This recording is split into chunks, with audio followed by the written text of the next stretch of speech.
Nama Bapa dan Putra dan Roh Kudus. Amin. Shalom Aleichem bersama Mesia.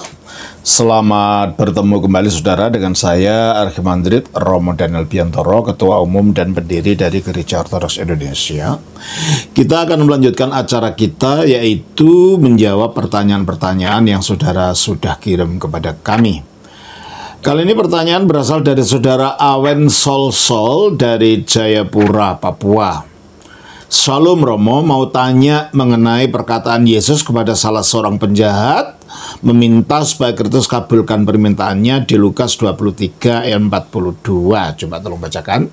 Lalu ia berkata, Yesus, ingatlah akan aku apabila engkau datang sebagai Raja. Ayat yang 43. Kata Yesus kepadanya, Aku berkata kepadamu, sesungguhnya hari ini juga engkau akan ada bersama-sama dengan aku di dalam Firdaus. Jadi, yang menjadi pertanyaan saya adalah, mengapa Yesus katakan engkau bersama aku dalam Firdaus, padahal penjahat itu belum percaya dan dibaptis? Yang dikatakan di Markus 16 ayat 16, barang siapa percaya dan dibaptis akan diselamatkan. Mohon pencerahannya, Romo. Saudara Awen Sol, ini banyak sekali di pertanyaan orang mengenai ini.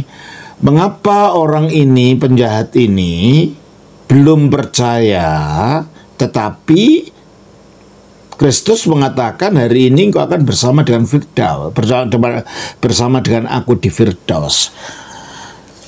Sebenarnya orang ini sudah percaya dong. Coba kita baca dalam ayat 23 ayat 22 ini. Coba kita baca. Kata Pilatus untuk ketiga kali. Pasal 23 ada berapa tadi? 4. Ayat 42. Lalu ia berkata, Yesus, ingatlah akan aku apabila engkau datang sebagai Raja. Stop. Jadi dia sudah percaya kalau Yesus itu akan jadi Raja. Lah Raja itu kan Mesias. Mesias itu kan Raja Penyelamat. Dan dia mengatakan, ingatlah akan aku kalau engkau datang sebagai Raja. Berarti dia percaya bahwa Yesus akan datang lagi. Berarti orang ini bukan tidak percaya, percaya.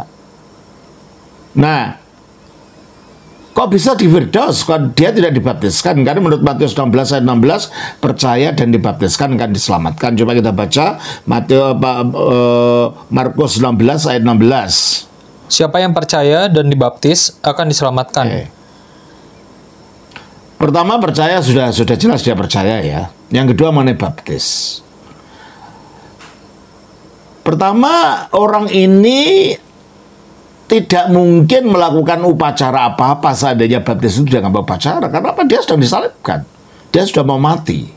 Bagaimana dia mau dibaptiskan? Jadi ini kasus perkecualian, bukan keadaan normal. Ya, perkecualian tidak boleh disamakan dengan yang normal. Yang kedua, perintah baptisan belum ada waktu ini. Yesus memerintahkan baptisan hanya sesudah kebangkitannya. Ini bangkit pun belum, mati saja belum kok, dia masih dalam keadaan menderita di atas salib. Coba kita baca di dalam Matius pasal yang ke-28 ayatnya yang ke-16 sampai 19. Dan ke-11 murid itu berangkat ke Galilea, ke bukit yang telah ditunjukkan Yesus kepada mereka. Coba kita mulai baca ayat yang ke-15 lah. Mereka menerima uang itu dan berbuat seperti yang dipesankan kepada mereka. Dan cerita ini tersiar di antara orang Yahudi sampai sekarang ini. Ya, bahwa Yesus tidak bangkit, murid-muridnya mencuri gitu kan. Berarti ini kan sudah kebangkitan peristiwanya. Terus? Dan ke-11 murid itu berangkat ke Galilea, ke bukit yang telah ditunjukkan Yesus kepada mereka. Ketika melihat dia, mereka menyembahnya, tetapi beberapa orang ragu-ragu.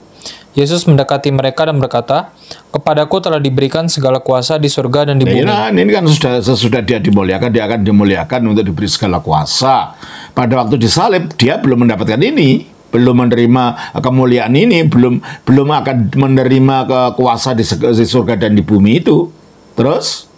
Karena itu pergilah, jadikanlah semua bangsa muridku, dan baptislah mereka. Nah, jadi perintah baptisan itu baru terjadi sesudah Yesus bangkit dari mati, bukan sebelumnya. Nah, ketika peristiwa dia disalibkan itu ya dia belum bangkit, ya Dan belum ada memerintahkan kepada muridnya untuk baptisan. Itu satu. Nah, kedua, apa ini nggak melanggar perintah bahwa untuk masuk ke dalam kerajaan surga harus dipercaya dan dibaptiskan. Pertama, percaya sudah ya, dia percaya karena dia menganggap Yesus sebagai raja dan dia akan datang. Dia ada percaya, dibaptiskan. Nah, kita harus melihat maknanya baptisan itu apa sih? Kalau kita baca di dalam Roma pasal yang ke-6 ayat 3 dan 4.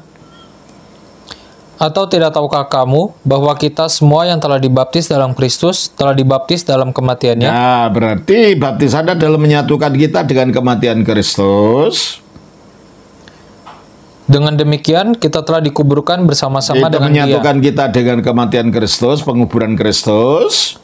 Oleh baptisan dalam kematian. Oleh baptisan dalam kematian. Nah, kalau itulah artinya baptisan, di mana kita ikut menyatu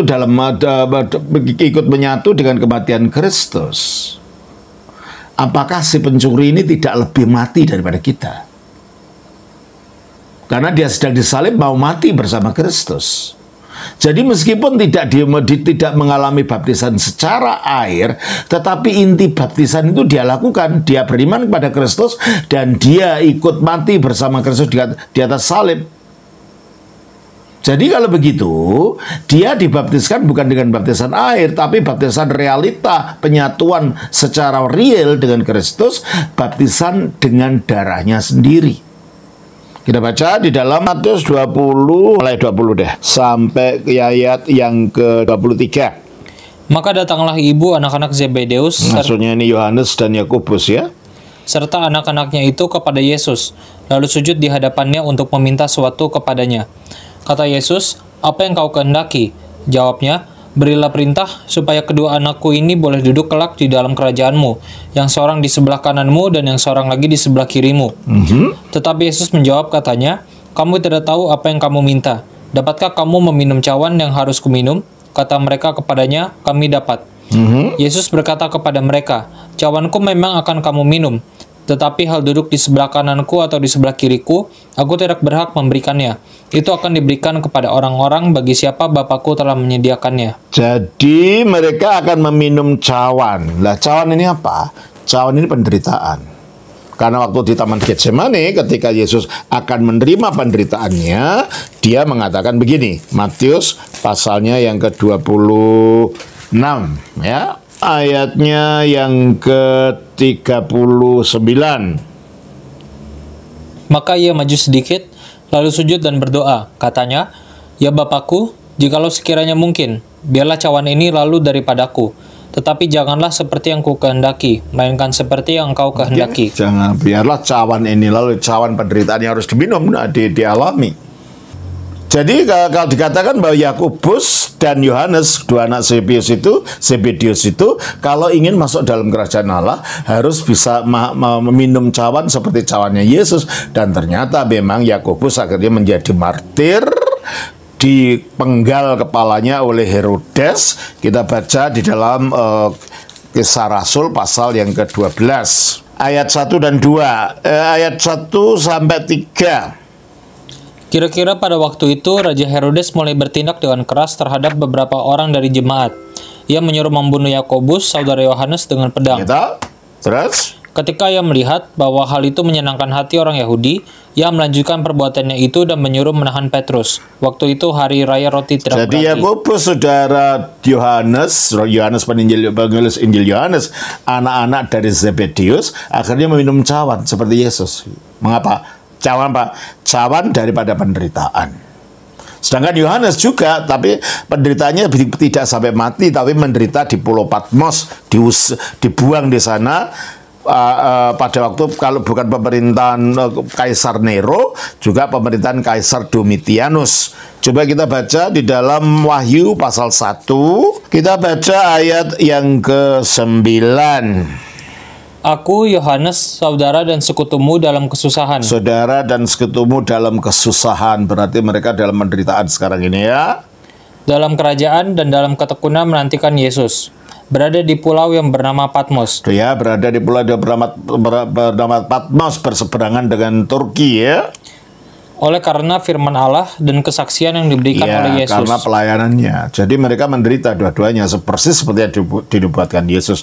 Tetapi Markus memberikan keterangan lebih rinci lagi di dalam Markus 10. Kalau di dalam Matius itu hanya disebutkan tentang cawan saja, di dalam Markus disebutkan tentang baptisan. Kita baca di dalam Markus pasal 10 ayatnya yang ke-35 sampai dengan ayat yang ke-40. Lalu Yakobus dan Yohanes, anak-anak Zebedeus, mendekati Yesus dan berkata kepadanya, "Guru, kami harap supaya engkau kiranya mengabulkan suatu permintaan kami." Jawabnya kepada mereka, "Apa yang kamu kehendaki aku perbuat bagimu?" Lalu kata mereka, "Perkenankanlah kami duduk dalam kemuliaan-Mu kelak, yang seorang lagi di sebelah kananmu dan yang seorang di sebelah kirimu." Kalau Matius yang menjadi perantara untuk memohon pada Yesus adalah ibunya. Di sini mereka berdua dinyatakan yang langsung mengatakan itu kepada Yesus. Mungkin sesudah ibunya ngomong, mereka ngomong sendiri gitu ya. Terus? Tetapi kata Yesus kepada mereka, "Kamu tidak tahu apa yang kamu minta. Dapatkah kamu meminum cawan yang harus kuminum?" Cawan mereka diminum yaitu cawan penderitaan. Dan dibaptis dengan baptisan yang harus kuterima. Apa yang baptisan yang akan diterima oleh Yesus, yaitu baptisan darahnya sendiri ketika dia mencurahkan darahnya di kayu salib. Ya, dia ditenggelamkan oleh ke dalam bab darahnya sendiri dalam penderitaannya itu. Terus jawab mereka, "Kami dapat." Yesus berkata kepada mereka, "Memang kamu akan meminum cawan yang harus kuminum dan akan dibaptis dengan baptisan yang harus kuterima." Berarti ada baptisan yang bukan baptisan hanya secara merupakan tindakan sakramen dalam bentuk air, tetapi ada baptisan yang langsung pada penderitaan itu sendiri, menyatu dengan pengalaman Kristus di dalam penderitaannya di atas salib, yaitu baptisan darah. Jadi kalau ada baptisan darah, dan kita lihat penjahat yang disalib dengan Kristus itu, dia percaya kepada Kristus karena dia mengatakan, "Kalau engkau datang sebagai raja, ingatlah aku." Ya tak?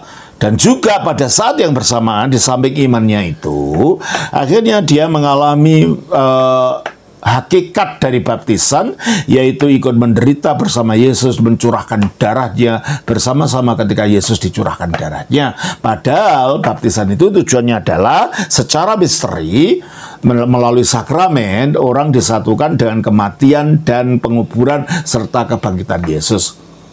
Apakah tidak lebih orang ini, yang orang pencuri yang menderita bersama Yesus itu justru masuk pada hakikat baptisan itu sendiri, yaitu ikut menderita bersama Kristus, ikut mencurahkan darahnya, dan akhirnya dia dibaptiskan oleh darahnya sendiri, menyatu dengan penderitaan Kristus. Maka oleh karena itu, dia meskipun tidak dibaptis secara sakramental, tetapi dia dibaptis secara realita, secara hakiki, dengan darahnya sendiri tercurah bersama dengan tercurahnya darah Kristus. Oleh karena itu, dia diselamatkan, dan Kristus mengatakan, "Pada hari ini engkau akan bersama aku di dalam Firdaus." Nah, itulah saudara Awen Sol yang dapat saya jawab hari ini. Kiranya ini bermanfaat. Tuhan memberkati. Shalom. Selamat Bapa, Putra, Roh Kudus. Amin.